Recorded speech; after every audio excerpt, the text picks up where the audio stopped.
can't see the teleprompter till you sit down.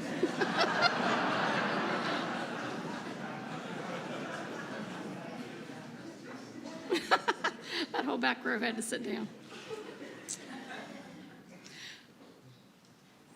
Skiing for a moment here. I want to thank Ambassador Rice for the phone call. I had been told a summit was coming, and I said, I can't, I'm babysitting. I can't do that. And she called and said, President Biden would like you to introduce him. I said, let me make some phone calls.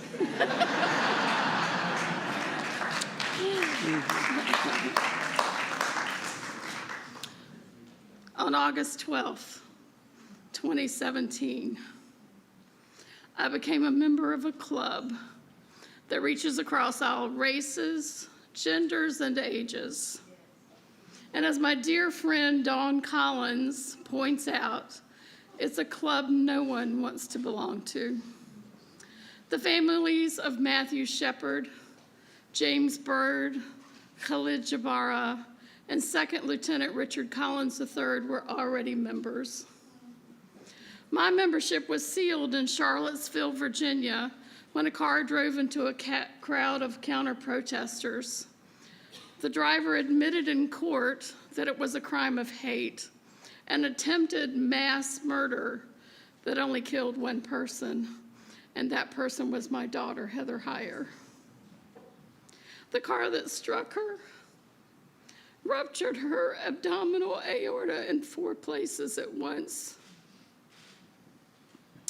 She was a paralegal and a waitress, unknown to anyone outside her family, friends, co-workers, and clients. Her murder resonated around the world, but the hate did not begin nor end there. White supremacist organizers had worked for months that year to create a culture of hate and dissonance with numerous rallies, marches, and visits in Charlottesville. In October 2017, another torch rally was held by some of the same organizers in that town. To this day, white supremacist stickers are often placed at the site of her murder and on the University of Virginia campus, along with recruitment flyers, as noted by Charlottesville racial justice anti-racism activists. Some of these same groups have also been active in Washington, D.C., Idaho, California, and more. The truth is that the loss my family has suffered is part of a bigger story. According to data from the ADL in 2021, anti-Semitic incidents reached an all-time high. And across the country, hate crimes are on the rise. And while my daughter's death received so much national and international attention, all too often these hateful attacks are committed against people of color with unacceptably little public attention.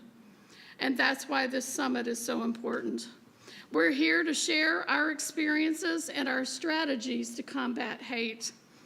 But it must continue beyond today. Governments, corporations, communities, and organizations must continue to move forward in ways that pull us all together. We must shine the light of truth, justice, and equity on this issue and reject those who want us to live in fear of our fellow man. For as long as hate thrives, more parents will be inducted into that club. I want to thank the Arab American Institute, the Lawyers Committee, the Leadership Conference, and Southern Poverty Law Center who supported me and my family through this. And I want to thank the Anti-Defamation League, the National Urban League, Asian Americans Advancing Justice, LULAC, and the National Action Network for calling this summit. And I want to thank each and every one of you for taking the time to join the summit today, because you are proving that together we can come together to conquer hate. Finally, I would like to thank the man who has kept his promise to me to honor my daughter and the memory of so many to bring about change, President Joseph Biden.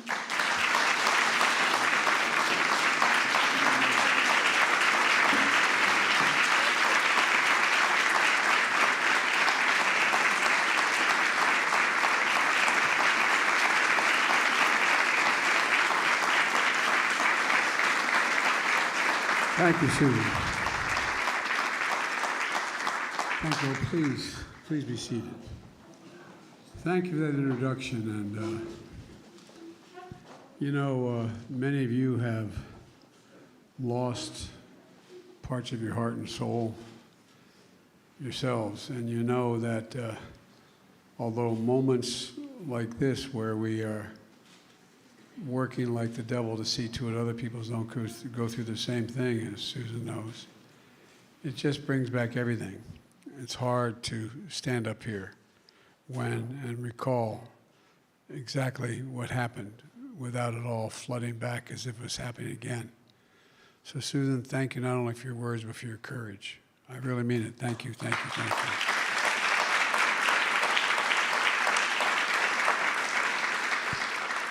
Through your pain, you found purpose worthy of the life that Heather lived, and purpose to help us stand united as she did. And that's why so many of you have done for so long in your own way as survivors, hate-filled violence, family victims, allies and advocates, mayors, community leaders, members of Congress.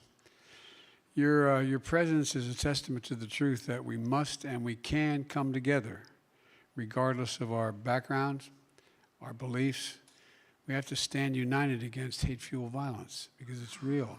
You know it better than anyone. To affirm that an attack on one group of us is literally an attack on all of us. I sincerely appreciate all of you joining this first-of-its-kind summit held here in the White House, and I want to thank Anna Navarro and Lisa Ling for participating, and I want to thank the civil rights organizations that called for such a summit after the evil came to Buffalo 4 months ago. The National Urban League, the Anti-Defamation League, the Asian American Advancing Justice, the League of United Latin American Citizens, the National Action Network. Jill and I, my wife Jill and I, and she's teaching, that's why she's not here, traveled to Buffalo to grieve with families and deliver a message from deep in our nation's soul. In America, evil will not win. It will not prevail. And white supremacists will not have the last word, and this venom and violence cannot be the story of our time. So we convene this summit to make clear what the story of our time must be. It has to be a story in which each and every one of us has a vital role to play, a story with this message from the White House. United, united, united we stand. Look, I decided to run for president, as Susan knows, after Charlottesville. Literally, not figuratively. I had no intention of running. I give you my word. I was teaching, and I thought that was the best thing for me to do, as Chris knows, my colleague from Delaware. But Charlottesville changed everything, because I believed our story is to unite as people, one nation and one America. When those folks came out of that field carrying torches, the United States of America, carrying torches, chanting the same anti-Semitic bile that was chanted in Germany in the early 30s, accompanied by white supremacists holding Nazi flags. And I thought to myself, my God, this is the United States of America, Senator. How could it happen? No, I really mean it. As my friends in the movement, civil rights movement, know, I got involved in politics because of civil rights as a kid. But the idea that in the first quarter of the 20th century, we had people coming out of fields carrying torches, Nazi flags and banners, chanting the Bible, accompanied by white supremacists. David Dukes and his crowd. And an innocent young woman is killed.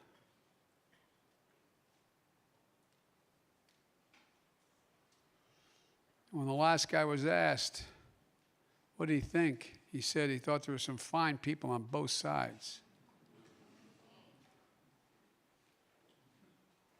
Look, folks, there are core values that should bring us together as Americans. One of them is standing together against hate, racism, bigotry, violence that have long haunted and plagued our nation. Another core value is standing united. For the enduring source of our strength is the idea of America. We're the most unique nation in the world. Every other nation is based on ethnicity, geography. In America, we're based on an idea. Literally, not figuratively, an idea. We hold these truths to be self-evident. All women and men are created equal, endowed by their Creator, etc. We've never lived up to that, but we never before walked away from it. We never walked away from it. That's why it's so important what you're doing.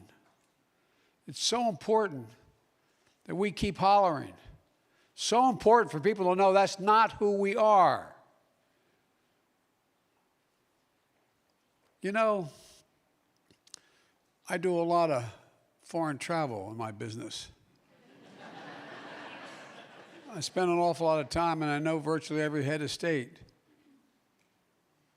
When I went to the first G7 meeting in England of the largest democracies in the world, I sat down and I said, you know, I've heard me say this before, Rev. I said, America's back.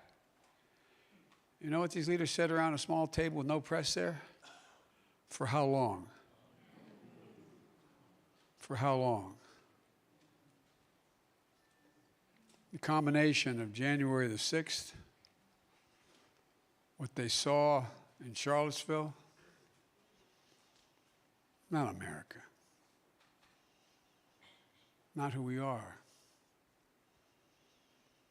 The idea of America is guarantees that everyone is treated with dignity and equality. An idea that ensures an inclusive, multiracial democracy. An idea that we give no safe harbor, none, to hate. Well, we've never, as I said, fully lived up to the idea. We've never walked away from it before. Look, I'm not naive.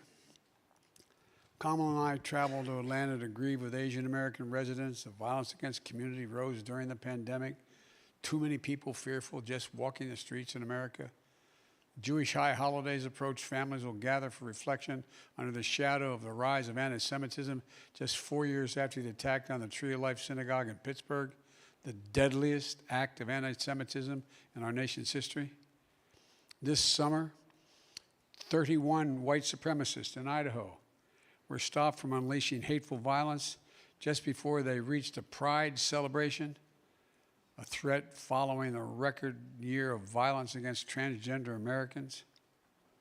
Today, with the fall semester starting, we're joined by presidents of historic black college and universities should be able to focus on providing the best experience possible for their students, but instead are having to worry about more bomb threats against their institutions.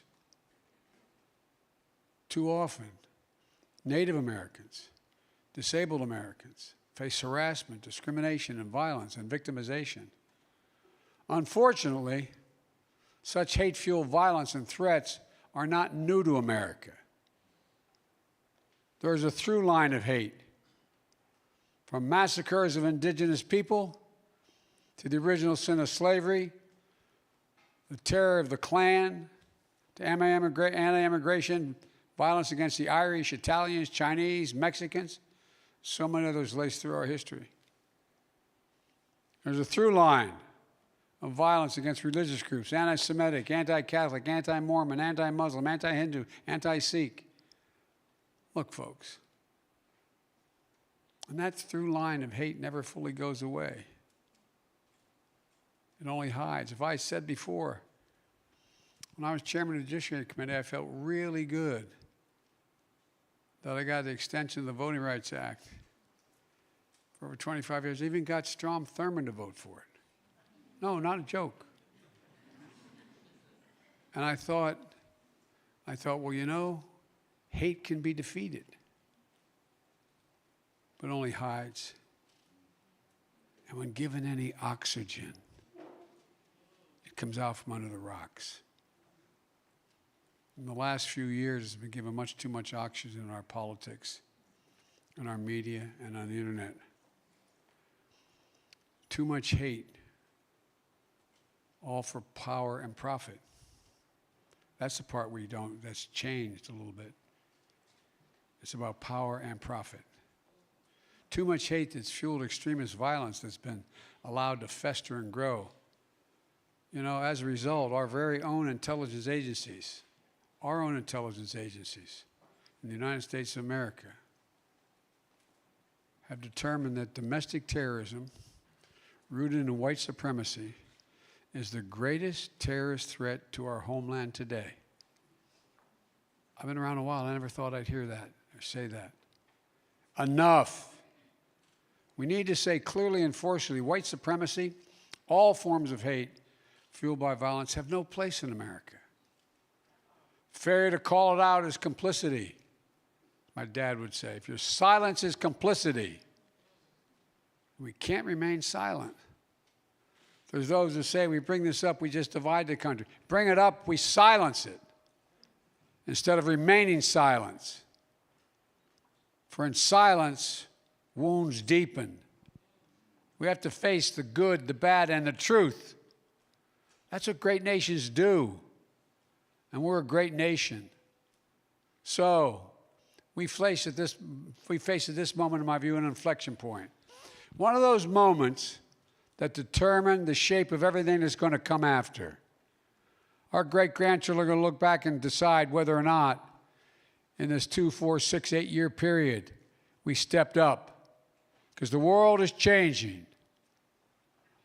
As the Irish poet said, all changed utterly. A terrible beauty has been born. We must choose to be a nation of hope, unity and optimism, or a nation of fear and division and hate. And we choose, as we do, we know this: hate-fueled violence is born into the fertile soil of a toxic division. And we won't solve the problem by going after the extreme fringes alone. We have to confront the ways in which our toxic division fuel this crisis for all of us. Our differences certainly don't turn a fellow American into a sworn enemy. Building bridges across divides doesn't mean we're sacrificing our own beliefs and our core values. To be a nation of hope and unity and optimism, we have to recognize that we're not helpless in the face of hate and fuel violence. We're far more united than we're divided, but we have to focus on it. In fact, the vast majority of Americans are overwhelmingly united against such violence. The vast majority of us believe in honesty, decency, and respect for others, patriotism, liberty, justice for all, hope, and possibilities.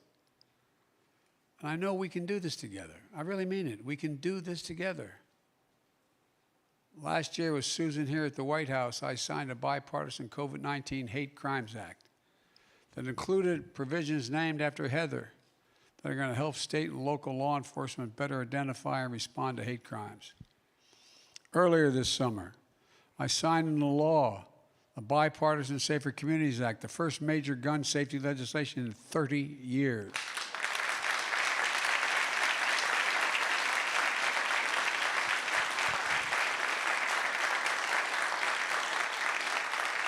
And will help keep weapons out of the hands of people who engage in hate and rage and make them dangerous to themselves and others. And I'm going to say it again. I am not going to stop till we ban assault weapons. We have to ban assault weapons. I mean it. We did it once before. And when we did, mass crimes plummeted. My first day in office, I directed my national security and homeland security team to develop a first-ever national strategy for countering domestic terrorism. The goal is to improve and enhance our understanding of this growing threat within our country, prevent people from being mobilized to violence, to counter the relentless exploitation of the internet to recruit and mobilize domestic terrorism. And there's more we have to do together for the whole of government approach and a whole of nation approach. That's why today we're launching a new White House initiative on hate-motivated violence. We're going to use every federal resource available to help communities counter hate-fueled violence, build resilience, and foster greater national unity. For example, trainings on identifying, reporting, and combating hate-fueled violence for local law enforcement agencies, workplaces, and houses of worship. Partnerships with schools that help them address bullying and harassment. I'm calling for a new era of national service through organizations like AmeriCorps to foster stronger communities and bridge divides in our society. And I'm calling on Congress to do its part. Raise the living allowance for national service positions to the equivalent of $15 an hour.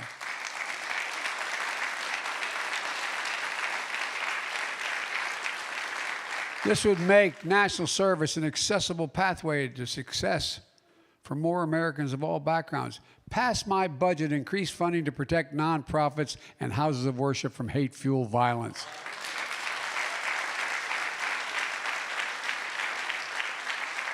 And hold social media platforms accountable for spreading hate and fuel violence.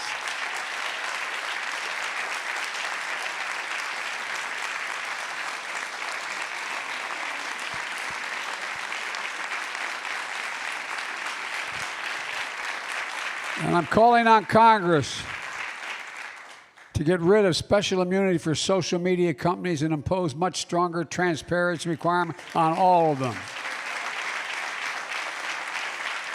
But folks, it's not just the federal government that can act. Everyone has a role to play in this story, whether you're a researcher seeking to understand the causes of hate-fueled violence, a philanthropist seeking to fund that research, or a concerned neighbor bearing witness to it and most collectively condemn those seeking mainstream violence or the threat of violence. Look, as part of this summit, nonprofit organizations like the Interfaith America, Habitat for Humanity, and the YMCA are launching new nationwide training to teach 10,000 Americans how to become bridge builders in their communities. And the U.S. Conference of Mayors is spearheading a compact with over 150 mayors, and Democrats, Republicans, and independents to address hate-fueled violence in their communities. And today, a group of philanthropic leaders are announcing they'll mobilize $1 billion investment toward building a culture of respect, peace, and cooperation in our civic life. Folks, this is just the beginning. A new bipartisan initiative, Dignity.us, will take this nation and the national conversation we launched today on the road across all 50 states and the District of Columbia, territories, tribal lands, to listen and learn from the people doing this work and find ways to scale up the best ideas. Bipartisan Presidential Center, senior officials from prior Democrat and Republican administrations will all support this effort. We're also about to meet some local heroes as we're honoring the Uniters. 21 fellow Americans, pastors, rabbis, imams, building relationships across faiths, a police officer educating fellow law enforcement officers, a middle school student mobilizing her community, a filmmaker documenting the epidemic of missing and murdered indigenous people, and so many more who are taking a stand. That's what this summit is all about. We, the people, we have to stand united. We have to do more.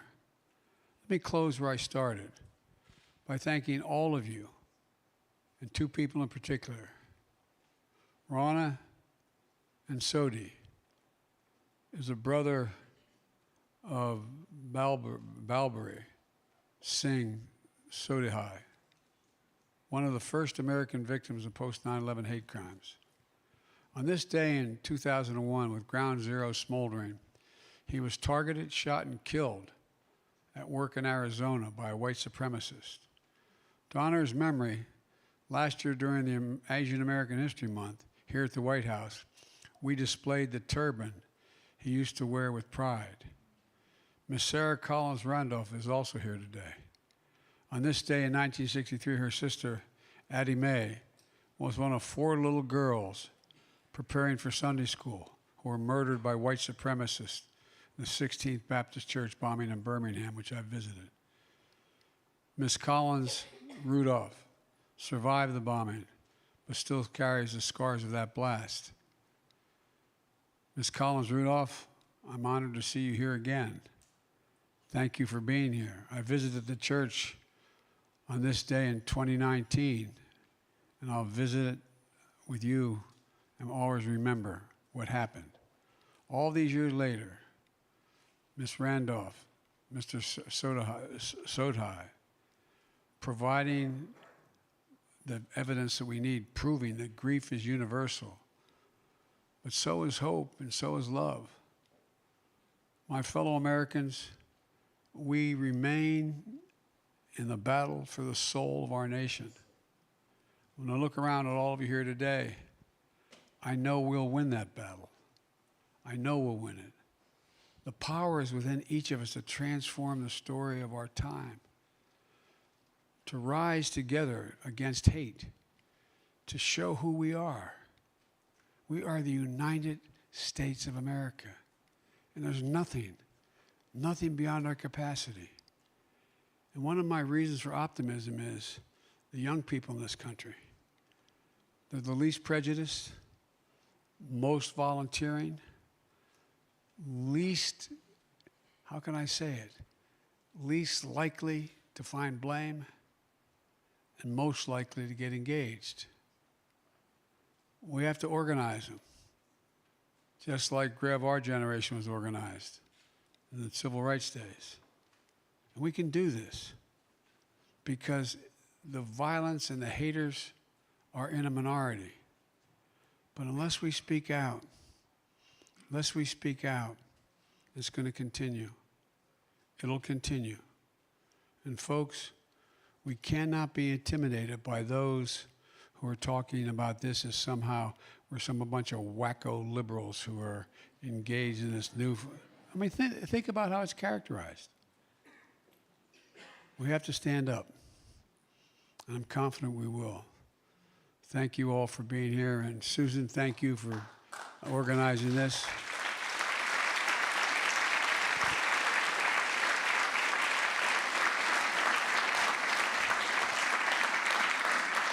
And I've said many times, every time I'd walk out of my Grandpa Finnegan's house, he'd yell, "Joey, keep the faith." My grandmother, "No, Joey, spread it. Let's go spread the faith." Thank you, thank you, thank you.